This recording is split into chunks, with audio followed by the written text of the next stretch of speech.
और कहीं भी अगर इनका अगर इरादा है और कहीं भी लड़ने का, तो वहां की जनता भी इनको बड़े जबरदस्त तरीके से। क्या वजह है जफर इस्लाम, क्या वजह है कि आपके लिए कांग्रेस एक बेहतर विपक्ष है, आम आदमी पार्टी से आपको एलर्जी है, ऐसा क्यों है? नहीं, हम तो कांग्रेस के बारे में कहते हैं कि कांग्रेस मुक्त नारा तो हम लोगों ने दिया है और उस पर काम भी हो रहा है। और देखिए आप साथ साथ आपको अंजाम भी दिख रहा है। मैं तो ये कहता हूं कि इसके दो बड़े संकेत निकलेंगे इस रिजल्ट के बाद, निकलते हैं सीधा सीधा। एक तो जो आपने अभी मायावती ने एलिगेशन लगाना शुरू किया, देखिए यहाँ मुस्लिम वोट्स जो एक सेकंड जफर भाई मुद्दे पे आ जाइए वापस, जफर भाई वापस मुद्दे पे आ जाइए। देखिए आम आदमी पार्टी आप कह रहे हैं कि अच्छा हुआ कि वो नहीं जीती, कांग्रेस मुक्त भारत आप बनाना चाहते हैं, मतलब विपक्ष के लिए कोई तो जगह रखिए लोकतंत्र में। आप तो चाहते ही नहीं कि कोई भी पार्टी रहे आपके विपक्ष में। विपक्ष ऐसा नहीं, हम चाहते हैं कि डेमोक्रेसी में ऐसा विपक्ष हो जो कि नीतियों में बिलीव करे और तो कोई भी नहीं है आपके हिसाब से। कौन सी पार्टी है बता दीजिए? हित में काम करे, अपने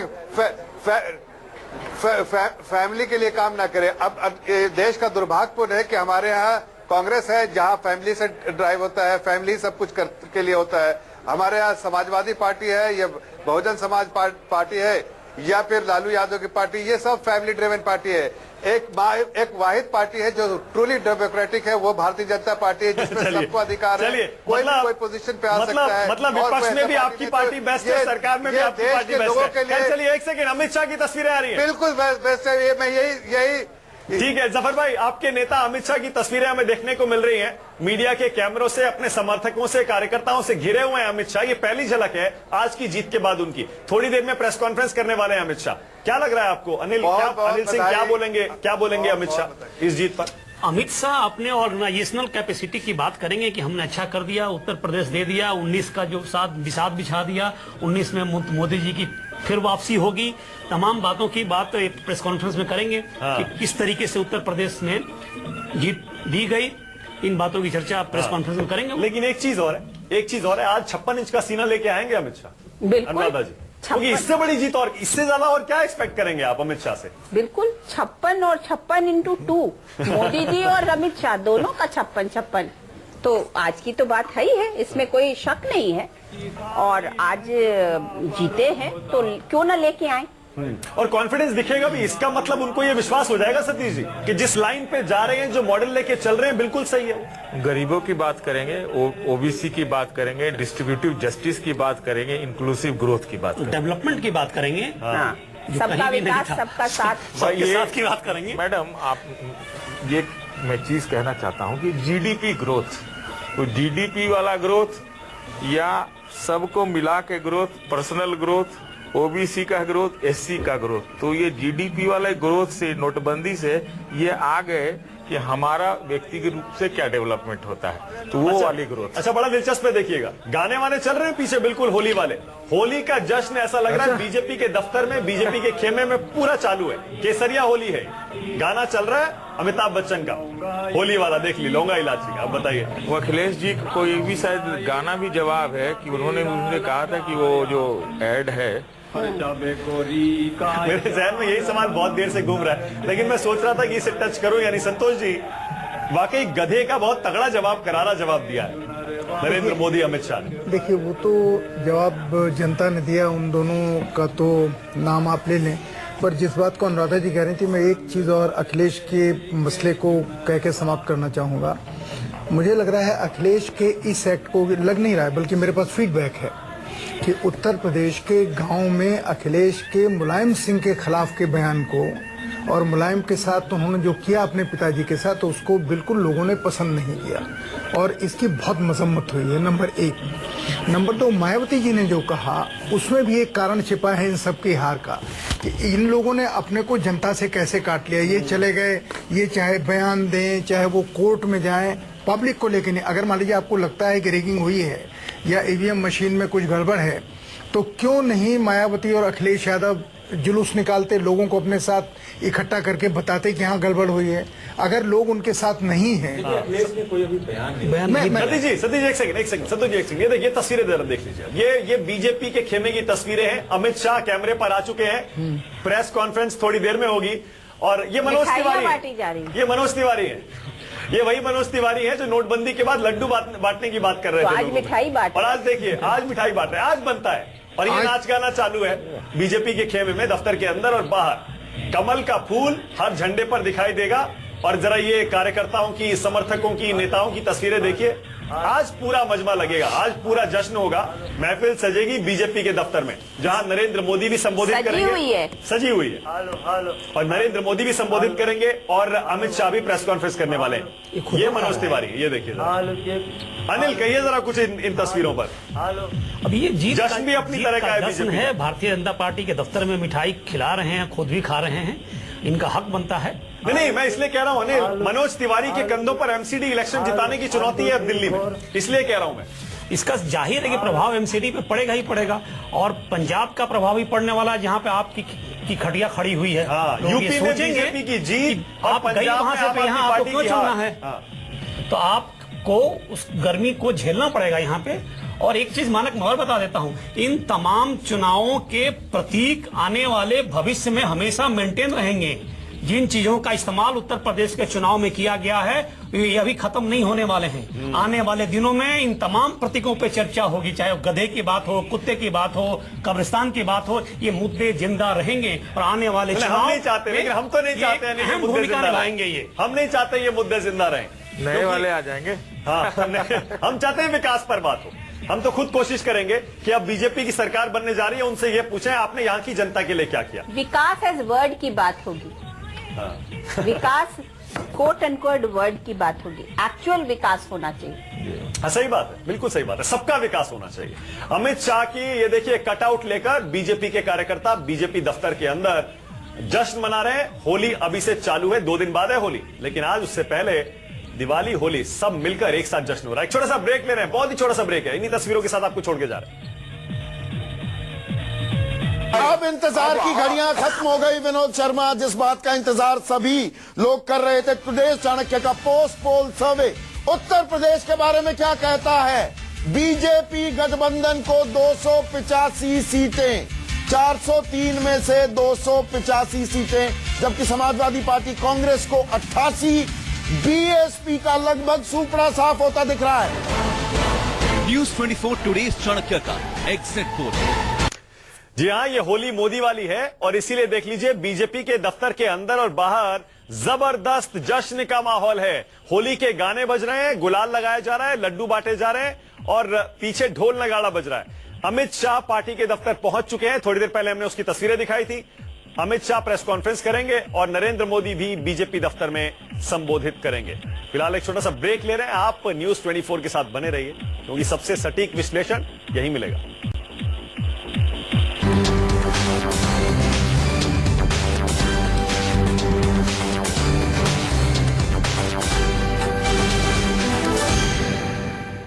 अब इंतजार की घड़ियां खत्म हो गई विनोद शर्मा। जिस बात का इंतजार सभी लोग कर रहे थे, टुडे चाणक्य का पोस्ट पोल सर्वे उत्तर प्रदेश के बारे में क्या कहता है।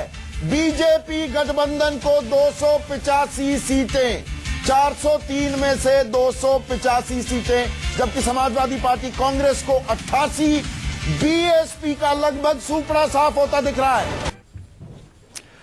ये तस्वीरें न्यूज 24 पर सबसे पहले आपके सामने नरेंद्र मोदी और अमित शाह की जीत हुई है। बीजेपी की भारी जीत उत्तराखंड और उत्तर प्रदेश में, बहुमत ऐसा कि देखने वाले भी हैरान हैं, परेशान हैं। विरोधी की सोच समझ नहीं पा रहे हैं आखिर ये हुआ क्या, ये कैसी सुनामी आई जो सबको बहा के ले गई। उत्तर प्रदेश में बीजेपी 2/3 से भी ज्यादा सीटें जीत रही है और उत्तराखंड में भी 2/3 से बहुत ज्यादा, 70 में से 58 उत्तराखंड में और 315 403 में से उत्तर प्रदेश में। कांग्रेस पंजाब पूरी तरह से जीत रही है, एक तरफा मुकाबला कांग्रेस के लिए पंजाब में, और मणिपुर और गोवा यहां पर टक्कर अभी भी कांग्रेस और बीजेपी के बीच चल रही है। और इसीलिए देखिए ये जो इतनी बड़ी जीत है, इसीलिए बीजेपी के खेमे में, वहां दफ्तर में जश्न देखिए जरा। अमित शाह पहुंच चुके हैं, होली और दिवाली एक साथ आज मनाई जा रही। जब से सुबह 11 बजे के आसपास ये आंकड़े साफ हुए और पता लगा कि हवा जो है वो बीजेपी के पक्ष में बह चुकी है, तभी से बीजेपी के दफ्तरों के बाहर जबरदस्त जश्न देखने को मिल रहा है। गाने हैं, ढोल नगाड़े बज रहे हैं और सारे समर्थक पूरे जोश में हैं। आरपी सिंह बीजेपी से मेरे साथ जुड़ गए हैं। आरपी सिंह जी, मुबारकबाद दे रहा हूं सबसे पहले आपको, मुबारक हो आपको जीत के लिए। जी बहुत बहुत धन्यवाद, बहुत बहुत शुक्रिया। ये मुबारकबाद यूपी की, उत्तराखंड की, मणिपुर की, गोवा की, जहां जहां सब लोगों ने हमको वोट दी उनकी मुबारकबाद है। सर पंजाब के लिए भी शुक्रिया कर दीजिए, वहां भी बहुत बुरा हाल नहीं है आपका, इतना बुरा नहीं है। जी मैं जी नहीं वहाँ पे भी शुक्रिया, वहाँ पे भी हम लोग सीटें जीते हैं, वहाँ के लिए बहुत बहुत शुक्रिया सबका। बहुत बहुत आभार, बहुत बहुत धन्यवाद। जिस वोटर ने हमको वोट दिया वो इसलिए वोट दिया कि उनको लगता था कि हम मोदी जी के साथ जो आज सबका साथ सबका विकास की बात है उसके लिए वोट दिया हमारे सबको, इसलिए सबका बहुत बहुत शुक्रिया। लेकिन क्या हुआ पंजाब में सर, क्योंकि आप तो पंजाब पर खासी पैनी नजर रखते हैं, समझते हैं पंजाब को, वहां क्या हो गया ऐसा? पंजाब में बेसिक जो मुद्दा हुआ है वो ये हुआ कि 10 साल की इनकम्बेंसी और एक परसेप्शन वाला काम हो गया। और आप पंजाब में अगर जमीन पे घूमे और जमीन पे जाएं तो आप देखेंगे बहुत फर्क है। जमीन पे सड़कें हैं, वहाँ पर फ्लाईओवर्स हैं, वहाँ पर 24 घंटे बिजली है, खेतों में पानी है, वहाँ पर गरीब आदमी के लिए 50,000 तक की दवा फ्री है। अगर कोई हॉस्पिटलाइज हो जाए तो 50,000 तक का ट्रीटमेंट फ्री है। अब इतना सबके बावजूद एक परसेप्शन है कि एक एंटी इनकम्बेंसी है और एक परसीव्ड इमेज ऐसी होगी जिस कारण से दिक्कत हुई हमारे को। आरपी सिंह जी, हम अपनी स्क्रीन पर तस्वीरें आपके जश्न की दिखा रहे हैं, जो आपके कार्यकर्ता, आपके नेता मना रहे हैं आपकी पार्टी के दफ्तर के अंदर और बाहर। खूब जोश दिखाई दे रहा है। जरा बताइएगा हमें, ये समर्थक और ये जितने नेता हैं इनके मन में इस समय क्या चल रहा है? सीधी सी बात है, उनको दिख रहा है कि आज 2019 तक का जो रास्ता आज दिख रहा है वो इसलिए आज सबके सब इतने समर्थक और इतने हमारे जो पार्टी के वर्कर्स वहां खड़े हैं, क्योंकि साफ दिखता है कि अब यूपी के रिजल्ट, उत्तराखंड के रिजल्ट के बाद जो राज्यसभा में हमारे को दिक्कत आती थी, अब जो गतिरोध होता था वो टूटेगा। और जो सोच और विचार मोदी जी की है कि मैं देश के लिए जो एक सपना देखा वो पूरा करने में थोड़ा अब और गति आएगी, इसलिए वो इतने समर्थक और इतने साथी लोग हमारे वहां पर आज खड़े हैं। और खुशी भी है क्योंकि यूपी में चुनाव जीते, उत्तराखंड में चुनाव जीते हैं, मणिपुर में हम लगभग पास हैं, गोवा के अंदर भी एक अच्छी हमारी वहां पे रिजल्ट आया है, उसकी खुशी होती है। क्योंकि कार्यकर्ता, ये दिल्ली के कार्यकर्ताओं, बाहर के कार्यकर्ताओं, जब चुनाव होते हैं एक दूसरे की मदद करने के लिए जाते हैं। दिल्ली के कार्यकर्ता उत्तर प्रदेश में भी गए, उत्तरांचल में भी गए, मणिपुर में भी गए, पंजाब में भी गए, तो हर कार्यकर्ता जाता है वहां पर। जब वहां पर जीत होती है तो अपनी मेहनत जब रंग लाती है तो उसकी खुशी होती है कार्यकर्ता को। हाँ, बिल्कुल ठीक है। एक बार फिर से दर्शकों को जरा बता देते हैं, अगर आपने अभी अभी टीवी ऑन किया है, आपने खबर तो सुनी ली होगी कहीं ना कहीं से, सोशल मीडिया से, हमारे चैनल से, या फिर कहीं और से सुन ली होगी कि बीजेपी यूपी और उत्तराखंड बहुत भारी बहुमत से जीत रही है और आंकड़े गवाही दे रहे हैं। मेरे साथ स्टूडियो में राजकुमार भाटी भी आ गए, समाजवादी पार्टी के। स्वागत है भाटी साहब आपका। मुस्कुराइए भाटी साहब। नहीं, बिल्कुल मुस्कुराते रहेंगे, 5 साल मुस्कुराएंगे पूरे। क्या हो गया भाटी साहब? ये तो नहीं सोचा। देखिए, जनता का आदेश है और जनता ने एक ट्रेंड भारतीय राजनीति में अब चला है कि खंडित जनादेश नहीं दे रही है जनता। जिसे भी दे रही है भारी बम्पर बहुमत दे रही है। तो हमें पूरी उम्मीद थी, आज सुबह वोट खुलने से पहले तक भी उम्मीद थी कि हमारी सरकार बनेगी, हमारा बहुमत आ जाएगा। हम कोई फर्जी दावे नहीं कर रहे थे, लेकिन जनता ने जो जनादेश दिया वो सरमाथे पर। भारतीय जनता पार्टी को बधाई, उनकी सरकार के लिए बधाई, और उम्मीद करेंगे कि उत्तर प्रदेश में सकारात्मक सरकार चलाएंगे, विकास के रास्ते पर चलेंगे। पहले ईमानदारी से बताइए भाटी साहब, धर्म और जाति की राजनीति नहीं करेंगे। ईमानदारी से बताइएगा भाटी साहब, कितना शौक लगा, कितने हैरान हुए आप यहाँ पे? निश्चित तौर पर जब इतनी भारी हार होती है तो शौक लगता है, ये कहें हम नहीं, शौक नहीं लगा। 440 वोल्ट का लगा, उससे भी तगड़ा लगा। उससे भी तगड़ा लगा। बताइए, देखिए 440 छोड़िए, अपनी कमियों पे ध्यान देंगे। 440 छोड़ दीजिए, 316 का शौक लगाया आपको, बीजेपी को 316 आ रही। अपनी कमियों पे ध्यान देंगे, अपनी पार्टी को मजबूत करेंगे, उत्तर प्रदेश की राजनीति में बने रहेंगे, सकारात्मक विपक्ष की भूमिका निभाएंगे। पर आप इतने गलत कैसे, कहीं गायब नहीं होंगे। ये जनता का आदेश है, ये तो आप जनता से पूछिए। मैं ये कह रहा हूँ, अब हमसे मत पूछिए। जनता की नब्ज पढ़ने में इतनी बड़ी गलती कैसे? हम भी परीक्षार्थी थे, भारतीय जनता पार्टी परीक्षार्थी थी, ये तो जो परीक्षक तो जनता थी। अब जनता ने किसने नंबर दिए तो जनता से पूछा जा सकता है। जनता के मन की रोज लोकतंत्र में कोई नहीं जानता। क्योंकि अब आप ईमानदारी से देखिए, आप बधाई दे रहे हैं बीजेपी को। मैं ये नहीं समझ पा रहा हूं कि इतना बड़ा मिसकैलकुलेशन कैसे हो गया। मानक जी, इस तरह के अप्रत्याशित नतीजे राजनीति में आते रहे हैं, भारतीय राजनीति में बार बार आते रहे हैं। जब बैलेट बॉक्स से चुनाव होते थे तब भी, बैलेट से होते थे तब भी आते रहते थे। अच्छा, आपसे गलती कहाँ हुई? अभी भी आते रहते। कहाँ गलती हो गई आपसे? हमने अपनी तरफ से कोई गलती नहीं की, ना तो हमने कांग्रेस से गठबंधन करके गलती की, ना जो अखिलेश जी ने मुद्दे उठाए ना उन पर कभी गलती की, ना अखिलेश जी पार्टी को बचाने के लिए और पार्टी की छवि को बचाने के लिए जो लड़े न वो उनकी गलती थी। जनता को पता नहीं कौन सी बात भारतीय जनता पार्टी की भा गई। आज के दिन हम ये नहीं कहेंगे, नकारात्मक बातें नहीं कहेंगे कि उन्होंने सांप्रदायिकरण कर दिया, जनता को गुमराह कर दिया, जनता को बहका दिया। बिल्कुल मैंने नहीं बोला सुबह से। ठीक है, हम उन्हें बधाई देते हैं। ये जनता का फैसला। जनता को भारतीय जनता पार्टी की कोई बात अच्छी लगी और हमारी कोई बात खराब लगी, इसलिए उन्होंने उनके पक्ष में इतना भारी बहुमत दिया। ठीक है, चलिए ठीक है, मैं दाद देता हूं आपकी बाटी साहब। आपने आज बहुत पॉजिटिव, बहुत बढ़िया बात की है। आपने कहा हम अपनी हार स्वीकार करते हैं और बीजेपी की इस जीत पर हम कोई आरोप नहीं लगाएंगे। हम कहेंगे जनादेश है, उसे सिर आंखों पर रखते हैं। कांग्रेस से मुकेश नायक भी मेरे साथ जुड़ गए। मुकेश जी स्वागत है। पंजाब के लिए मुबारकबाद, लेकिन यूपी उत्तराखंड में क्या हो गया मुकेश जी?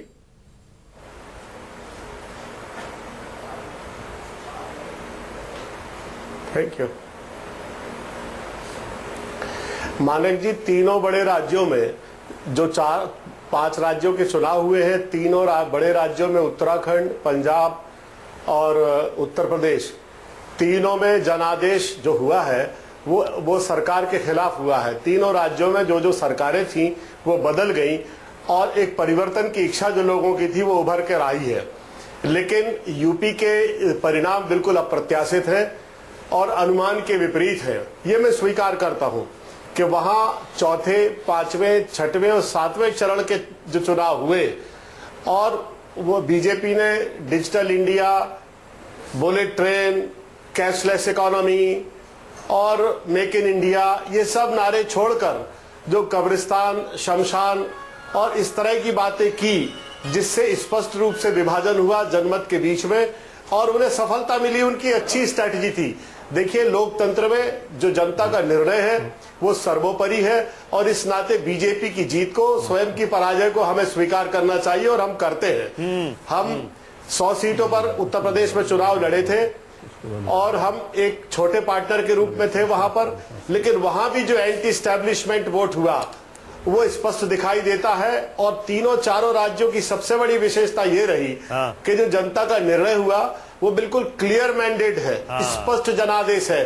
जैसे अनुमान लगाए जा रहे थे कि फैक्चर्ड मैंडेट हो सकता है, उसके विपरीत बिल्कुल स्पष्ट जनादेश सभी राज्यों में लोगों ने दिया है। मुकेश जी, क्योंकि प्रधानमंत्री ने कैप्टन अमरिंदर सिंह को कांग्रेस की पंजाब में जीत पर बधाई दे दी है, मैं चाहता हूं कि यहाँ आरपी सिंह जी बैठे हैं बीजेपी से, आप उनको बधाई दे दीजिए। पहले वो तो आपको बधाई दे रहे हैं पंजाब के लिए, आप भी दे दीजिए यूपी उत्तराखंड। मेरे ट्वीट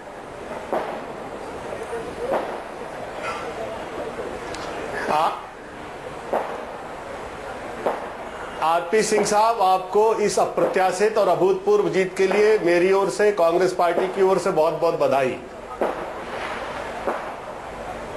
आपको भी कांग्रेस की पंजाब में जीत के लिए बहुत बहुत बधाई। वैसे आपकी जानकारी मैंने बहुत पहले ट्विटर कैप्टन साहब के नाम पर, सिद्धू साहब के नाम पर डाल दिया था, उनको बधाई भेज दी थी, क्योंकि आजकल ये एक माध्यम है अपनी बधाई भेजने का। परंतु मैं मानता हूं कि चुनाव में हार जीत चलती रहती है, परंतु एक राजनीतिक मर्यादा रखते हुए हम काम करें, उसकी चिंता करें। और जहां आप कह रहे हैं कि बहुत विभाजन की बात की थी, नायक साहब विभाजन की बात करती, कृपा कर 2 चीजों पर ध्यान अवश्य कर लें। जो गायत्री प्रजापति का मामला हुआ, उस प्रकार के कई सारे मामले, वो एक पीक आ गई, उस प्रकार के कई सारे मामले पहले थे।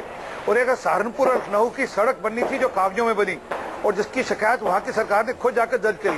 तो ये सब मामले, इस प्रकार के कई सारे मामले हैं। और उसके अलावा जो फिर हमारे जो पॉजिटिव कैंपेन था उसका एक असर है। लोगों तो आज जनधन खाते की बात करें, वो किसान के बीमे की बात करें, किसान के लोन वेवर की बात करें, वो सब बातें लोगों को समझ लगती है आज।